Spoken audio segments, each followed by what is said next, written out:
2024 Ballon d'Or. Le vainqueur du Ballon d'Or 2024, Ballon d'Or France Football, et Rodri.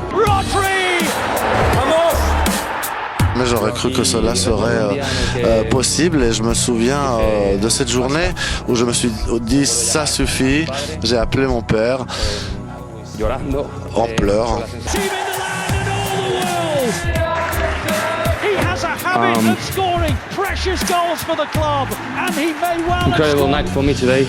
Une soirée incroyable pour moi. Permettez-moi de m'adresser à vous en ma langue maternelle, l'espagnol, en hommage à mon pays. Bonsoir, merci à toutes et tous. J'ai énormément de choses à remercier, dont je suis reconnaissant. France Football tout d'abord, et l'UEFA pour ce prix et pour m'avoir permis d'être sur cette scène cette année. Tout d'abord, merci à tous celles et ceux qui ont voté pour moi et qui m'ont permis d'obtenir ce prix. C'est une soirée extrêmement spéciale pour moi, pour ma famille, pour mon pays. Et je voulais remercier tout d'abord la personne la plus importante pour moi dans ma vie, c'est ma compagne, Laura, qui aujourd'hui, on fête notre anniversaire d'ailleurs. Sans toi, ce chemin n'aurait pas été le même. Merci infiniment, Laura.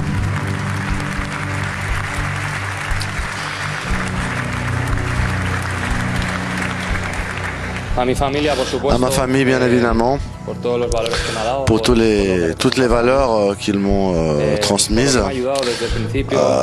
Grâce à leur soutien, ils m'ont permis à suivre les pas qu'il faut suivre pour devenir ce que je suis devenu, un homme qui fait du foot par amour. Merci à une personne très spéciale aussi qui m'a suivi tout au long de ce processus. Il s'appelle Pablo, c'est mon agent.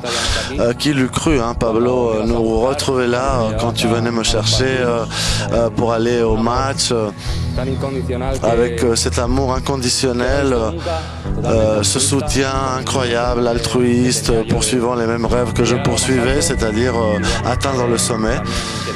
Et merci infiniment à toute ma famille, mes amis, de leur soutien. Je ne veux pas oublier mes coéquipiers, le football étant un sport collectif. Sans eux, je ne serais pas là. Merci à tout le Manchester City, à tout le personnel. Robert, merci d'être là. C'est très spécial pour moi. Sans vous, ce prix aurait été impossible. Je suis dans le club qui pour moi est le meilleur club au monde. Merci à la sélection espagnole, bien évidemment, à Luis de me faire confiance depuis si longtemps. Et je voulais m'adresser à mes coéquipiers, car nous avons quand même remporté l'Euro. Et j'aimerais parler à Carvajal, qui mériterait d'être ici, mais qui est blessé. Mais je suis convaincu que Lamine remportera ce même prix très bientôt. Continue comme ça, continue de travailler, et puis tu seras là dans quelques années. Je crois que ce trophée consacre non seulement ma victoire, mais la victoire d'autant de joueurs espagnols, Iniesta, parmi tant d'autres. C'est une victoire du foot espagnol et de la figure du milieu de terrain. J'ai eu énormément d'amis qui m'ont envoyé des messages de soutien pour me dire c'est le foot qui a gagné, et donc merci infiniment du fond du cœur à tous ces milieux de terrain, à tous ces mots, car nous sommes souvent éclipsés par d'autres placements, mais aujourd'hui voilà, nous sommes en pleine lumière. Et j'aimerais partager avec vous une anecdote qui raconte un peu le processus qui m'a mené jusque là. À 17 ans, j'ai pris mes bagages, direction un rêve, c'est-à-dire à Villarreal, pour jouer dans la première division. Jamais j'aurais cru que cela serait possible, et je me souviens de cette journée où je me suis dit ça suffit. J'ai appelé mon père en pleurs, avec ce sentiment que tout était terminé, que je ne pourrais plus jamais continuer, que j'avais investi tous mes efforts, toute ma vie pour atteindre ce rêve, et ce rêve était en train de s'effriter.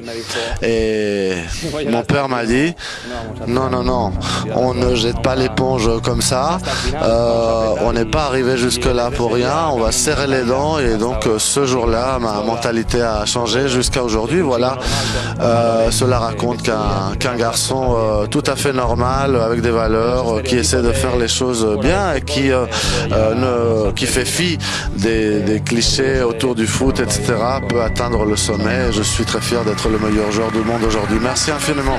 Congratulations.